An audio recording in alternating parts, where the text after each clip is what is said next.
and they are actually fibrinogen and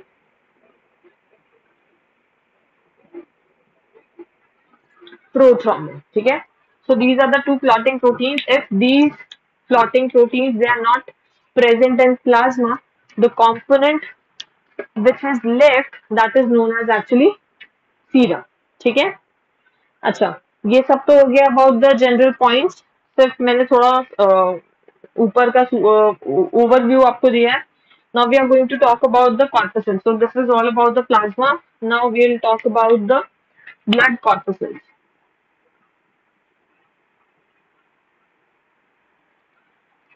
तो blood corpuscles में क्या क्या प्रेजेंट होते हैं? कितनी टाइप के ब्लड कॉर्पसेल्स होते हैं? कौन कौन से ब्लड सेल्स होते हैं हमारे अंदर? बोलो, जल्दी बताओ.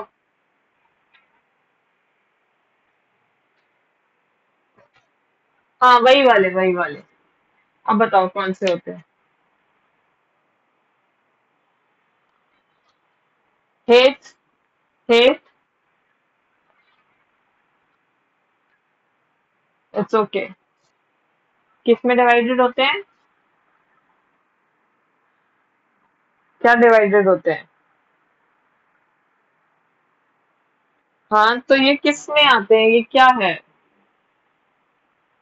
What are these neutrophils, basophils, ये सब क्या है? दानिश.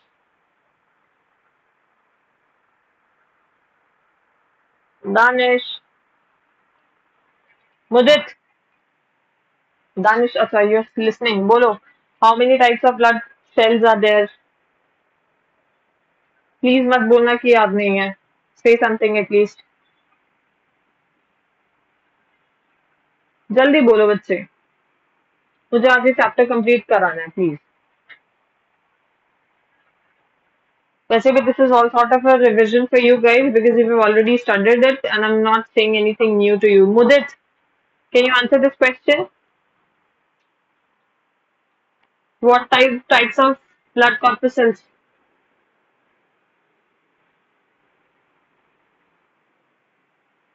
करो करो जल्दी करो.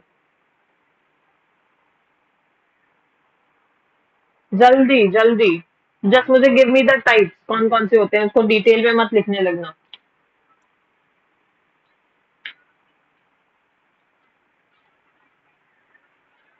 ये मोनोसाइट किस में आ गए भाई?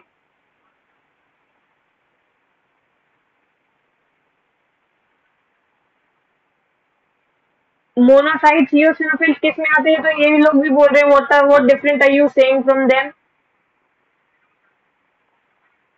मतलब you guys don't know the different types of blood corpuscles which are present in our body.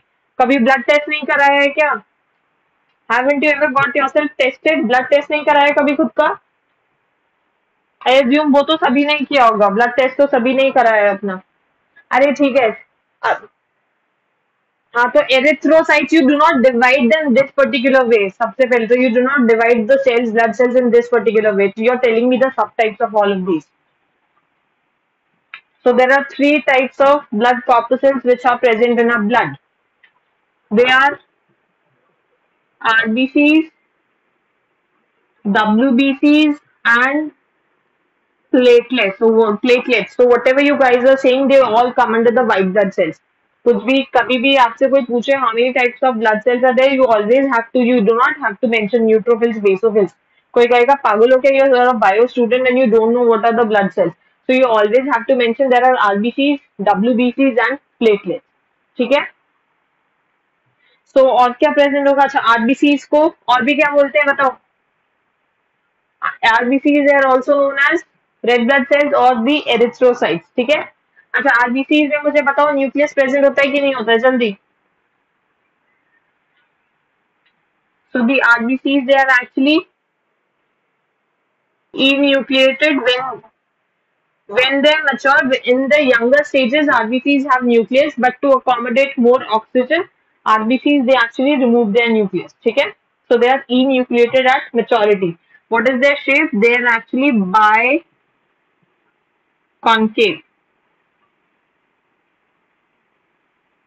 ठीक है? So this is the shape. ये रीजन ऑलरेडी आपको पता है, why is it spherical? Because there should be maximum area for the exchange of gases, so biconcave shape is the best one for that. ठीक है, तो size क्या होगा? Size will be 7.4 micron. ठीक है, एंड इसका रेंज नंबर कितना होगा? Number is 4.5 to 5.5 million per centimeter cube. So this is the range of the RBCs. और क्या होगा? What is the lifespan of RBCs? Lifespan of RBCs is 120 days. ठीक है, एंड ये जो WBCs होते हैं इसको व्हाइट ब्लड सेल्स बोलते हैं. Now they are divided into two types. What are those two types? They are known as granulocytes and agranulocytes. Please ये बेसिक चीजें हैं, ये हमेशा you have to remember, you should remember. It is not concerned with any topic. These are the most common and the general things. You should remember all of these. ठीक है, so granulocytes में क्या आता है? There are three types of granulocytes. Granulocyte means they have certain granules present in them. Their cytoplasm is not clear. ठीक है, so they are eosinophils, basophils, and then there are neutrophils. ठीक है, these are the types of granulocytes. A granulocytes पे क्या आएगा? There are monocytes, only two types, monocytes and lymphocytes. So these are the A granulocytes, which means they do not have any granules in their cytoplasm. ठीक है, so platelets क्या होते हैं? Platelets, they are actually oval cells with dense cytoplasm. So what about platelets? They are oval shaped cells with dense cytoplasm. ठीक है, and what will be its nucleus nature? They will be actually enucleated. So the platelets, they are actually enucleated. But कभी भी आप platelets का section देखते हो तो you always see a dark structure in the center. So जिसकी वजह से people, they always get confused. Okay, always it is mentioned that the platelets, they are enucleated, but they always see a nucleus structure in the center. But it is not a nucleus, it is actually a blood clot, because these platelets, they help in blood clotting. So therefore, what you see in the section or under the slide, that is actually the blood clot. But in reality, these platelets, they are enucleated like the RBCs. Okay? So this is the general introduction. Eosinophils, basophils, neutrophils, इनके I'm not going in detail. Eosinophils कितना lobed होता है? Neutrophils is the 5 to 7 lobed. Basophils 2 lobed. Eosinophils, they are 2 to 3 2 to 3 lobed. ठीक है? And neutrophils are the major immune cells. They help in protecting the body from the attack of any pathogen. ठीक है? So and eosinophils, they help in the allergic reactions. ठीक है? और basophils किसमें क्या करेंगे? They actually help in secreting the histamine and also they help in the phagocytosis process. ठीक है, so you can read all of that in detail from your that human physiology वाला chapter. So I've given you just all the overview of what does this blood connective tissue consist of. अच्छा, wherever this comes in the exam, you have to mention everything. ठीक है, although I'm not mentioning it here because I've already made you done in the previous class. मतलब जब ये topic हुआ था. So when this topic comes, you have to explain all these types in detail. ठीक है, with their diagrams. जितने ज़्यादा diagrams draw करोगे, that will fetch you more and more marks. Always keep this thing in mind. ठीक है, इसका screenshot low and then we'll start with the limbs.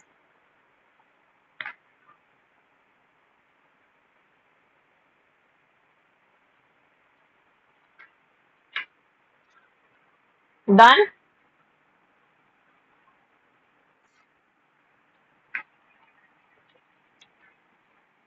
बोलो।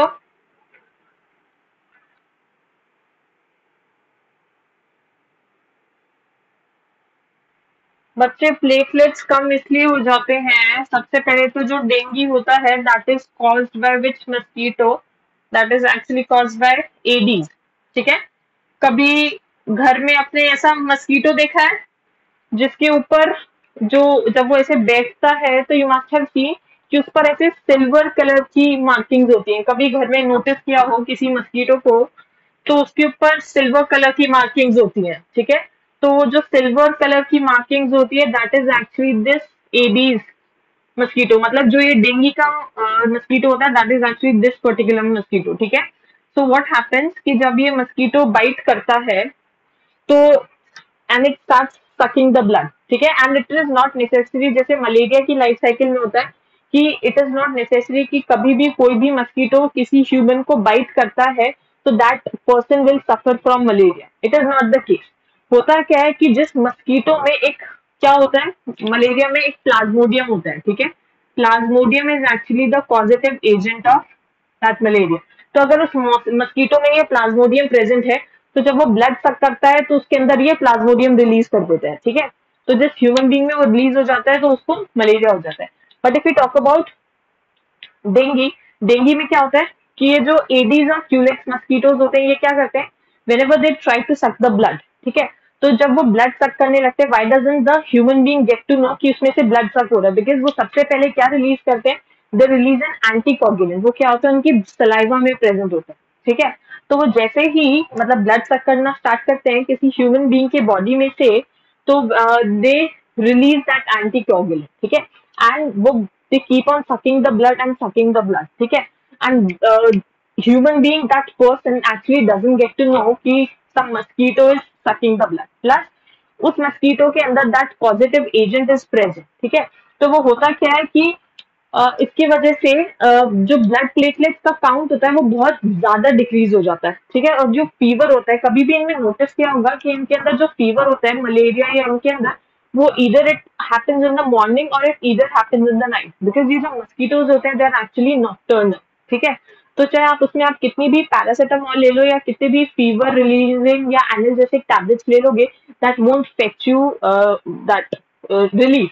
ठीक है, वो क्यों नहीं देगा, बिकॉज इनकी डायगोनल साइकिल होती है, because they come in to the जो हमारी ब्लड सर्कुलेशन की अपर लेयर्स है उसके अंदर, वो सुपरफिशियल लेयर पे कब आते हैं, either in the early morning या फिर at the night, because they are nocturnal animals. ठीक है, इसीलिए जो फीवर का आउटबर्स्ट होता है वो इसी वजह से होता है। ठीक है, एंड जो डेंगू में तो क्या होता है कि जो इतना जो मस्कीटो का अगर वो जो आप बोलते हैं इफेक्ट है, अगर उसको अर्ली स्टेजेस में बहुत क्विकली डायग्नोस कर ले तब तो हम प्लेटलेट्स के काउंट को मेंटेन कर सकते हैं, बैलेंस कर सकते हैं। ठीक है, बट इसमें क्या होता है कि ये जो मस्कीटो है which is of the dengue, तो ये डायरेक्टली प्लेटलेट्स पे अटैक करता है। ठीक है, तो जब प्लेटलेट्स पे अटैक करता है तो प्लेटलेट्स का नंबर बहुत ज्यादा ड्रास्टिकली डिक्रीज हो जाता है। ठीक है, एंड आप सोचो कि अगर आपके अंदर प्लेटलेट्स का नंबर डिक्रीज हो जाए तो what will happen to you, because जो platelets as I said just now कि जो प्लेटलेट्स का सबसे मेजर फंक्शन है that is it actually helps in blood clotting. ठीक है,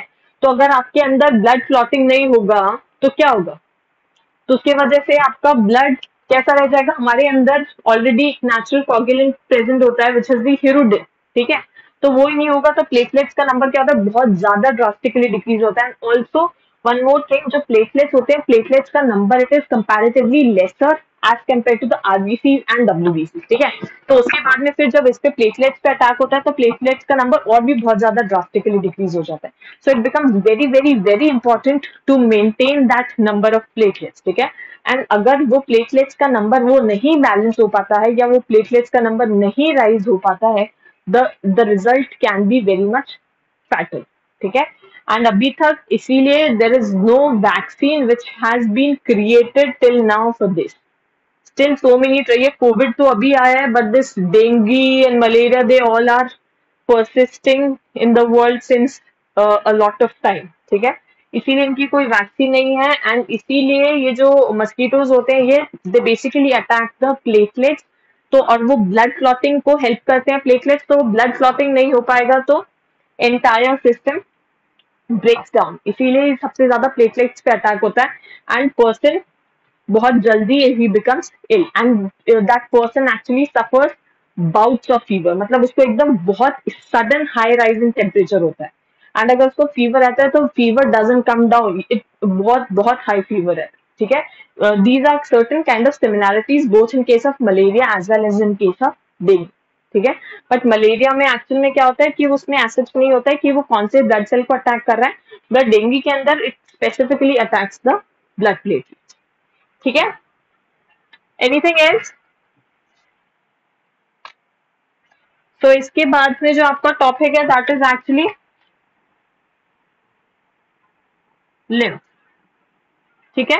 तो इसीलिए कभी भी, अच्छा वैसे भी you can identify the mosquitoes of, जो मलेरिया तो होता है that is caused by the anopheles mosquito, तो इन मस्कीटोज को आप इजीली आइडेंटिफाई कर सकते हैं बाय देयर सिटिंग पोस्चर्स, ठीक है. कभी भी किसी मस्कीटो को अगर you see sitting at any place, so you can easily identify what mosquito is it. Anopheles mosquito जो होता है it always lies at a 45 degree angle, ठीक है. और जो क्यूलिक्स होता है it always lies parallel to the ground, ठीक है. एंड जो डेंगू वाला होता है वो तो that is which is the Aedes mosquito, तो that is very easy to identify because उसके जो लेग्स होते हैं उसके पास सिल्वर कलर की मार्किंग्स होती है, ठीक है. So it is always and always better to avoid all the kinds of mosquitoes, ठीक है. So जो next है after blood that is actually lymph, ठीक है. So how is lymph formed? Lymph is actually formed by the filtration of blood. So this lymph is formed by filtration of blood. So how is it formed by the filtration of blood? Actually होता क्या है, सबसे पहले हमारे अंदर जो ये, अच्छा पहले तो ये जो लिम्फ होता है I mention that it is formed by filtration of blood, and since it is formed by filtration of blood it is carried to the different parts of the body by arteries. You already know कि arteries का क्या होता है, arteries they carry the blood from the heart to the different parts of the body, and veins क्या करेंगी, veins different body part से blood कहाँ पे लेके आएंगी, they will bring it to the heart. So what happens, suppose if this is a artery, ठीक है. तो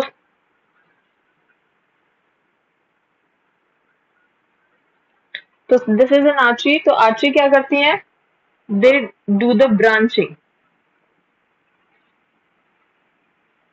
ब्रांचिंग करके what do they form the capillaries. You must have heard the 3 types of blood capillaries, arteries, veins and the venules, ठीक है. सो arteries जब heart से निकलती है एंड एट एन इंटरमीडिएट से, मतलब एक मिडिल में, दे आर्टरीज दे ब्रेक डाउन. सबसे पहले क्या होता है, suppose this is an artery, artery से यहाँ पे ब्रेक करेगी आर्टेरियोल्स, ठीक है. आर्टेरियोल्स के बाद यहाँ पे बहुत फाइन, उससे भी फाइन कैपिलरीज हो जाती है, these are the fine capillaries. अब क्या होता है कि फिर इस यहाँ पे ब्लड एक्सचेंज होता है, ब्लड यहाँ पे जब एक्सचेंज हो जाता है यहाँ से इसको कौन लेके जाता है, it is carried away by venule, ठीक है. जैसे आर्टरी की ब्रांचिंग होती है वैसे ही वेन्स की ब्रांचिंग होती है, what do we call that, we call that as venule, ठीक है. तो अब क्या होगा, तो यहाँ से this venule carries the blood. अब यहाँ पे व्हाट इज हैपनिंग, इन सबका मतलब क्या है, देखो कि जैसे अभी तो चलो लिम्फ की बात छोड़ो, कभी भी हम जैसे ब्लड की बात करते हैं कि जब सपोज आप मानो कि सपोज लिवर को हमें ऑक्सीजनेटेड ब्लड सप्लाई करना है, ठीक है. So this artery will arise from the heart and this artery actually has to go to the liver to supply the oxygenated blood, ठीक है. तो ये आर्टरी गई, it doesn't happen this way कि मैंने बोला कि आर्टरी हार्ट से गई एंड उसने लिवर को जाके ब्लड सप्लाई कर दिया, इट डजंट हैपन दिस वे. होता क्या है कि जब हार्ट से आर्टरी निकलेगी till the time it reaches liver, तो उसके में बीच में there are several branching मतलब branching of the blood vessels, and what is the blood vessel over here, that is actually artery. So artery क्या करती है, सबसे पहले this is the one artery which is carrying that oxygenated blood, ठीक है. So this artery now when it is about to reach to the liver, it actually branches, ठीक है. So this is arterioles and this further branches into very fine capillaries and they are known as the arterioles, और simply आप इसको capillaries बोल सकते हो, ठीक है. एंड अब यहाँ पे क्या होता है, देयर इज लिवर आप बोल सकते हो या फिर इसको आप कोई भी टिश्यू बोल सकते हो. सपोज लिवर में भी तो ऑब्वियसली टिश्यू ही प्रेजेंट है, दैट इज एक्चुअली ऑर्गन. तो suppose if this is a tissue, ठीक है। अब होता क्या है कि अब ये ब्लड तो सर्कुलेशन में प्रेजेंट है, ये टिश्यूज अपने आप तो उठ के उस ब्लड को ले नहीं लेंगे, there should be diffusion process और diffusion mechanism which should be present. तो एक्चुअल में होता क्या है कि ये जो कैपिलरीज होती हैं, there's an exchange, so यहाँ पे there's an intermediate or connection which is formed between these blood capillaries and this tissue, suppose so this is the tissue। अब होता क्या है, तो इसके अंदर क्या प्रेजेंट है, वो ब्लड प्रेजेंट है, ठीक है। अब मेरी बात सुनना, इस कैपिलरीज के अंदर क्या प्रेजेंट है, ब्लड प्रेजेंट है। तो व्हाट हैपेंस कि ये जो ब्लड होता है वो यहाँ से कुछ ब्लड में से कोई fluid, certain amount of fluid, it actually gets filtered, ठीक है। तो यहाँ पे ये क्या हो जाता है, this actually gets accumulated। Mark my thing, I am not saying कि यहाँ से ब्लड रिलीज हो रहा है, यहाँ से क्या होता है कि certain fluid is getting release, ठीक है। फ्लूइड, और यहाँ पे क्या फ्लूइड है, यहाँ पे चलो इसको मैं लिख ही देती हूँ, this is actually the plasma which gets filtered. बात समझ में आ रही है? I repeat it again, this is the artery which is carrying the oxygenated blood, it branches, यहाँ पे कैपिलरीज की ब्रांचिंग हुई, and this is the tissue which has to receive that blood, ठीक है। Now particularly we are talking about lymph here, so what will happen, some part of the plasma will diffuse from these capillaries into this particular space, this is the tissue and this is the lymph, both the blood circulation and the lymph circulation, they are going side by side, ठीक है। lymph circulation is a separate thing and a blood circulation is a separate thing, ठीक है। यहाँ पे particularly we are talking about lymph circulation। तो यहाँ पे क्या होगा, कुछ part of lymph that it gets released or diffused from this region into this empty space, मतलब इस टिश्यू के बीच में और इस कैपिलरीज के बीच में जो स्पेस होता है वहां पे this plasma actually gets diffused, ठीक है। सो ये क्या होता है, this is the fluid, this is the filtered fluid. So इसको what do we call this fluid as the lymph, or it is also known as the interstitial fluid। interstitial fluid क्यों बोल रहे हैं, because it is present in between two things, one it is present between the capillaries and the other is the tissue, ठीक है। तो इसके बीच में जो प्रेजेंट होगा, this is the interstitial fluid और द lymph, ठीक है। And it actually acts as the middle man, ठीक है। मिडिल मैन क्यों बोलते हैं इसको, it this is also known as the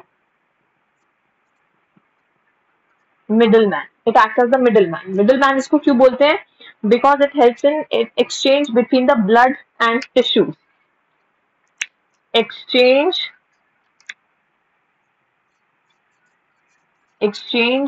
between the blood and tissue occurs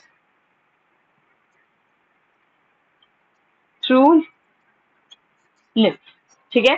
therefore this lymph is known as middleman। अच्छा, now one question arises कि suppose ये तो हम किसी एक पर्टिकुलर एक आर्टरी की बात कर रहे हैं कि यहाँ से ब्लड आया, कैपिलरी से प्लाज्मा यहाँ फिल्टर होके टिश्यू के अंदर यहाँ पे इंटरस्टिशियल स्पेस में डिफ्यूज हो गया। तो माय क्वेश्चन इज कि अगर there are so many arteries present in a body and there are so many tissues in a body, ठीक है। So suppose if each time, अगर हर बार में, हर सर्कुलेशन में, if the plasma will get filtered like this, तो इस तरह से तो ब्लड का जो हमारा टोटल वॉल्यूम है बॉडी के अंदर, that will keep on decreasing, because जो हमारा ब्लड का टोटल वॉल्यूम होता है बॉडी के अंदर, दैट इज अबाउट 5 लीटर्स, ठीक है। तो हर बार सपोज इतना फ्लूइड प्लाज्मा रिलीज होता जाएगा, तो इस तरह से तो ब्लड का वॉल्यूम डिक्रीज हो जाएगा। तो somehow this volume of the blood has to be maintain. Suppose इस टाइम पे यहाँ पे कितना फ्लूइड रिलीज हुआ है, suppose 10 ml of the fluid gets released है, ठीक है। तो अब ये जो 10 ml रिलीज हुआ है, इस 10 ml को वापस ब्लड सर्कुलेशन के भी अंदर डालना है। सो ब्लड सर्कुलेशन को के अंदर वापस कैसे डालेंगे, सो ये जो लिम्फ है, इस लिम्फ को वापस इस ब्लड सर्कुलेशन के अंदर डालना पड़ेगा, ठीक है।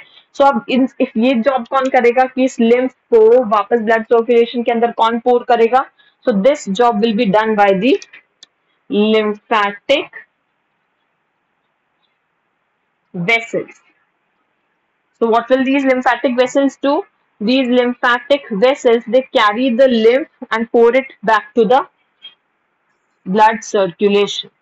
So they carry the lymph and pour it back into blood circulation. बात समझ में आ रही है? So in this particular manner, the volume of the blood will be maintained because जो इस circulation से बाहर निकल रहा है, जितना volume निकल रहा है, उतना ही that volume is pumped back again into the blood. So the blood volume actually remains same. ठीक है? So अब वो lymph capillaries, lymphatic capillaries हमको draw करनी पड़ेगी. So where are the lymphatic capillaries?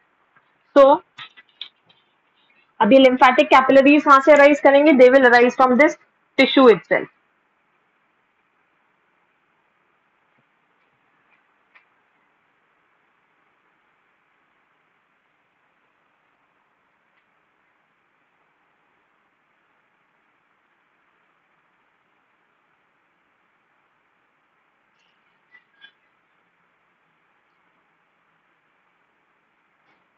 So this lymph is actually poured back into the blood circulation and इसको जब pour करेंगे तो ये कौन सी capillaries इसको लेके जाएंगी? This is actually the lymphatic capillaries.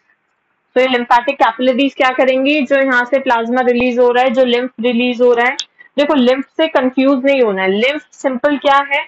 यहाँ तक जब तक वो इन capillaries में प्रेजेंट है तब तक it is blood. But as soon as some fluid or basically the plasma, when it gets diffused from these capillaries into this interstitial space, that becomes the lymph. ठीक है? And lymph को lymph भी इसलिए बोलते हैं because of its composition. Now we'll see the composition of the lymph. So what does lymph consist of? Lymph. So the composition of lymph. lymph के अंदर क्या क्या प्रेजेंट होगा? It has mainly plasma and protein. Mainly has plasma and proteins are absent. So lymph के अंदर the proteins are absent, which means there are no RBCs, no RBCs, no WBCs and no platelets. ठीक है? कोई proteins नहीं होंगे, कोई RBCs नहीं होगी, नो प्लेटलेट्स. ठीक है? बल्कि only what will be present? It will have lymphocytes में क्या आएगा? What will it include in lymphocytes? अभी WBCs का टाइप क्या था? एक granulocytes and granulocytes. ठीक है? तो मोनोसाइट्स यानी क्या क्या था? lymphocytes. तो इसमें क्या प्रेजेंट होगा? वो lymphocytes प्रेजेंट होंगे इसमें WBCs के. बाकी के कोई भी कंपोनेंट इसमें प्रेजेंट नहीं होंगे. एंड lymphocytes में इसमें कौन से टाइप के lymphocytes होंगे? There are two types, B lymphocyte and the T lymphocyte. B cells and the T cells. ठीक है? So only and only lymphocytes will be present. अच्छा, अब ये जो lymph होता है, इस lymph के बीच में कुछ कुछ ऐसे areas होते हैं जहाँ पे इनकी ऐसे accumulation होती है. So what do we call these areas? They are known as lymph nodes. ठीक है? इन lymph nodes क्या होते हैं? lymph nodes are the areas जहाँ पे lymphocytes का accumulation बहुत ज़्यादा होता है. ठीक है? So these lymphocytes when they are added to the lymphatic capillaries, lymph के अंदर जब add करेंगे तो they accumulate in certain regions, जहाँ पे इसको बोल देते हैं हम lymph nodes. ठीक है? तो ये तो lymph node हो गए. अच्छा, now there are two main lymphatic vessels. So two main lymphatic vessels are present. ठीक है? दो टाइप्स की कौन सी lymphatic vessel है? One is thoracic vessel and the other is the right lymph vessel.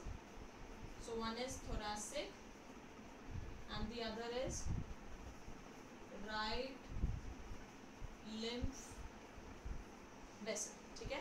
तो ये thoracic lymphatic vessel कहाँ से lymph collect करेगी? It collects from the left side of the body. So it collects from left side of body. ठीक है? And ये right lymph vessel कहाँ से कलेक्ट करेगी? From the right side. So these are the two main types of lymphatic vessels which are present. Now if we talk about the functions of lymph, So what are the functions of lymph? Lymph में क्या क्या functions होंगे? It helps in the exchange of substances between blood and tissues. The most important function, helps in